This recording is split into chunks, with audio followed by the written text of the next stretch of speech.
हर हर महादेव आप सभी को। आप सभी देख रहे होंगे कि आज की लोकेशन थोड़ी सी चेंज है। कारण यह है कि आज रात में रिकॉर्डिंग कर रहा हूं और काफी रात हो चुकी है, तो बेड पे बैठ के रिकॉर्डिंग कर रहा हूं। चादर ओढ़ रखी है क्योंकि थोड़ा सा सर्दी भी लग रही है और पीछे पर्दा पड़ा हुआ है क्योंकि खिड़की है और खिड़की के बाहर बालकनी है। तो कई लोग बालकनी में खड़े रहते हैं, देखते हैं कि अंदर क्या चल रहा है, तो पर्दा भी डालना पड़ता है। फिलहाल बात करते हैं कहानी की। और पिछले वीडियो में आपने जो सुना था कि कहानी हमारी यहाँ तक पहुंच गई थी कि राजेश के पिताजी राजेश को लेकर कन्नौज जिले के छिबरामऊ नाम के एक कस्बे में पहुंचते हैं एक पंडित जी के पास। और पंडित जी राजेश के पिताजी को राजेश को साथ लेकर बुलाते हैं अपने पास और उन्हें कुछ कहानी बताते हैं। तो कहानी क्या थी उसको सुनने से पहले देखते हैं चैनल का इंट्रो और फिर आगे की कहानी की शुरुआत करेंगे।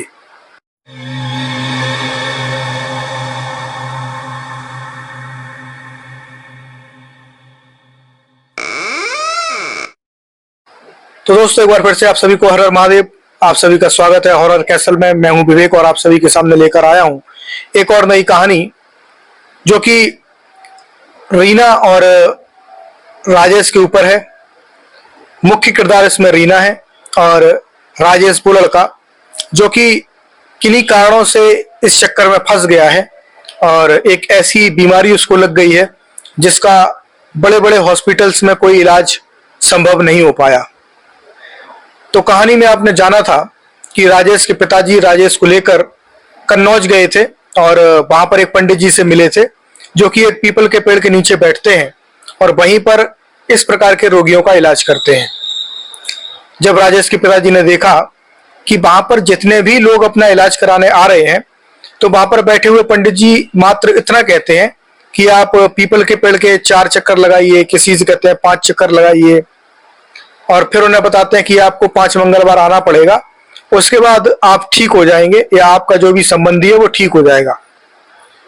तो राजेश के पिताजी को लगता है कि आखिर ऐसा कैसे हो सकता है। ये पंडित जी ना तो हाथ पकड़ रहे हैं ना ही कुछ बता रहे हैं कि क्या हुआ है कैसे हुआ है। उनके मन में कई सारे सवाल होते हैं और वो इशारों में जो राजेश के पिताजी हैं वो अपने साथ आए हुए किसी रिश्तेदार से इस बारे में डिस्कस करते हैं। लेकिन पता नहीं कैसे पीपल के पेड़ के नीचे बैठे हुए पंडित जी को ये बात पता चल जाती है और वो पंडित जी राजेश के पिताजी को बुलाते हैं कि आप आइए और अपने बेटे को साथ लेके आइए।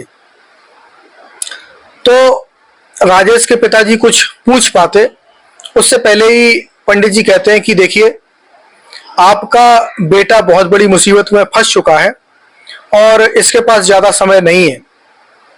इसके ऊपर जो शक्ति लगी है वो इसको अपने साथ ले जाना चाहती है क्योंकि वो शक्ति इसको पसंद करने लगी है, इसको चाहने लगी है, इसको प्यार करने लगी है और वो इसको अपने लोक में ले जाना चाहती है ताकि वो इसके साथ रह सके। तो राजेश के पिताजी बड़ा घबरा जाते हैं, कहते हैं कि पंडित जी मेरा एक ही बेटा है, किसी भी तरीके से बचा लीजिए इसको। आखिर इससे ऐसी कौन सी भूल हो गई या इससे ऐसी आखिर कौन सी गलती हो गई या इसने कहीं किसी टोटके पर पैर रख दिया क्या या किसी शक्ति को छेड़ दिया, और छेड़ दिया तो कैसे छेड़ दिया, कृपया बताइए कुछ। आखिर हम अपने बेटे को कैसे सही कर सकते हैं।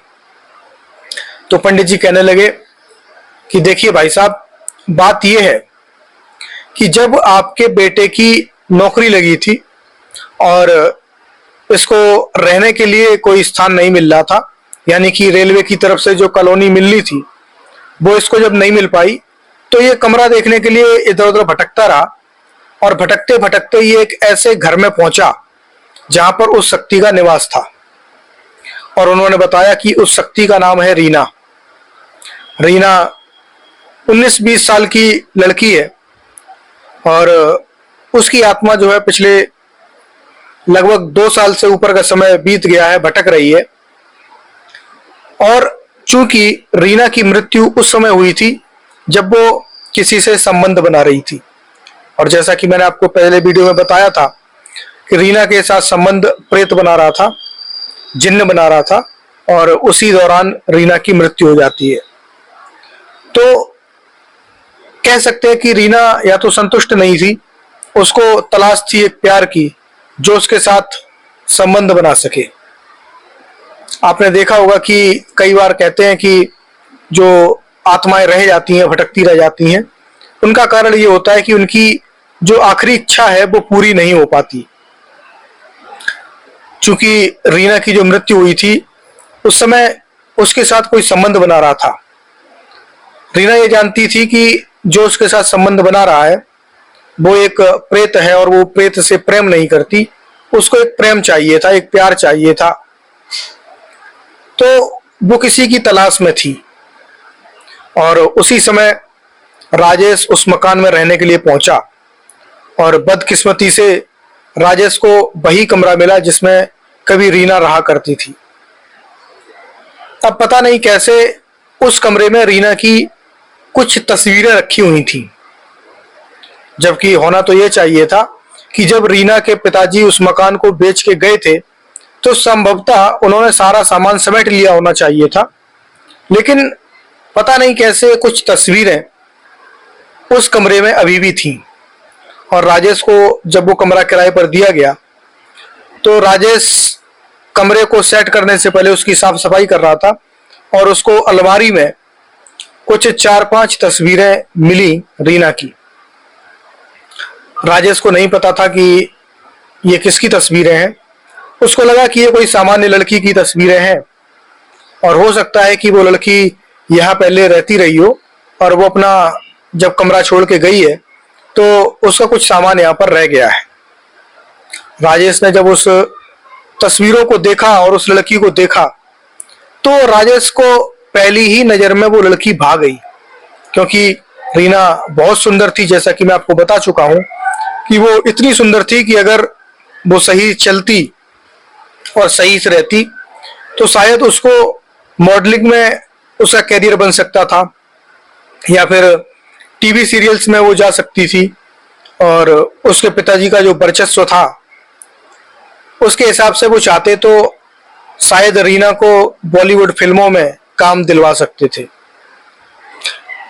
तो रीना काफी सुंदर थी और राजेश ने जब पहली बार रीना की फोटो देखी तो वो रीना के प्यार में पड़ गया और अक्सर वो रीना की फोटो को लेकर दिन रात फोटो से ही बात किया करता था। लेकिन जब रीना ने यह सब देखा, क्योंकि रीना की आत्मा वहीं भटक रही थी, उसने देखा कि ये लड़का उससे प्यार करने लगा है, प्रेम करने लगा है, तो कहीं ना कहीं रीना की आत्मा भी उसको पसंद करने लगी और यह प्रक्रिया लगभग 1 हफ्ते के अंदर हुई। और इसीलिए जब राजेश वहां रहने गया था तो 1 हफ्ते तक तो वो आराम से रहा, कोई दिक्कत नहीं हुई और ये सारी दिक्कतें उसे 1 हफ्ते के बाद होना शुरू हुई। तो राजेश अक्सर ये सोचता था कि काश ये लड़की मुझे मिल जाए, काश सपने में ही आ जाए। और जब राजेश ने ये सोचा कि काश ये लड़की सपने में ही आ जाए और उसी रात रीना उसके सपने में आई और उसके साथ संबंध बनाना शुरू कर दिया और उसके बाद ये लगातार होता रहा और नौबत यहाँ तक आ गई कि राजेश को हॉस्पिटल में भर्ती होना पड़ा और किसी भी हॉस्पिटल में उसका कोई इलाज संभव नहीं हो पा रहा था। तो पंडित जी ने कहा कि मैं आपके लड़के को ठीक कर दूंगा, बचा लूंगा इसको, लेकिन आप क्या कर सकते हैं। तो राजेश के पिताजी को समझ में नहीं आया कि पंडित जी आखिर कह रहे हैं। तो पंडित जी से उन्होंने पूछा कि आप कहना क्या चाहते हैं, कि मैं क्या कर सकता हूं। तो पंडित जी ने कहा कि मैं वही कहना चाहता हूं जो आप समझ रहे हैं, क्योंकि आपके लड़के के जीवन में ज्यादा समय नहीं बचा है और अभी इसकी मृत्यु का समय नहीं आया है, लेकिन इसकी आकस्मिक मृत्यु होगी तो इसके जीवन को बचाया जा सकता है और मैं इसके जीवन को बचाऊंगा। तो आप मेरे लिए क्या कर सकते हैं, इस स्थान के लिए क्या कर सकते हैं। तो अचानक से ही राजेश के जो पिताजी थे उनके मुंह से ये निकला कि अगर मेरा बेटा ठीक हो जाता है तो मैं आपका ये जो स्थान है इसको पक्का करवा दूंगा, यहाँ पर मार्बल वगैरह बिछवा दूंगा, क्योंकि जिस जगह वो पंडित जी बैठते थे पूरी जगह कच्ची थी खेतों के बीचों बीच बनी हुई थी। कुछ नहीं था, एक पीपल का पेड़ था, उसके चारों तरफ चबूतरा बना हुआ था और कुछ कच्ची जमीन पड़ी हुई थी खेतों के बीच में। तो राजेश के पिताजी ने कहा कि अगर मेरा बेटा ठीक हो जाता है तो मैं यहाँ पर पक्का चबूतरा बनवा दूंगा और चारों तरफ मार्बल बिछवा दूंगा, ताकि जो आने वाले लोग हैं उन्हें आसानी हो, आराम से वो बैठ पाए। तो पंडित जी ने कहा ठीक है, जो आपने बोला है आप याद रखना, आप अपने बच्चे को यहाँ पर 5 मंगलवार लेके आइए, आपका बच्चा बिल्कुल ठीक हो जाएगा। फिलहाल आप अपने लड़के को पकड़कर पीपल के चक्कर लगवाइए, पहले एक चक्कर लगवाइए और उसके बाद लड़के को छोड़ दीजिए। तो राजेश की कंडीशन उस समय ये थी कि राजेश चल भी नहीं पा रहा था। तो राजेश के पिताजी ने और उनके साथ जो एक रिश्तेदार थे, उन दोनों लोगों ने मिलकर राजेश को पहले पीपल का एक चक्कर लगवाया। बड़ी मुश्किल हुई चक्कर लगाने में, क्योंकि राजेश चल नहीं पा रहा था। लेकिन जैसे ही एक चक्कर पूरा हुआ, राजेश के पैरों में ऐसा लगा जैसे कुछ ताकत सी मिली और अगले 4 चक्कर राजेश ने खुद अकेले अपनी दम पर पीपल के पेड़ के लगाए।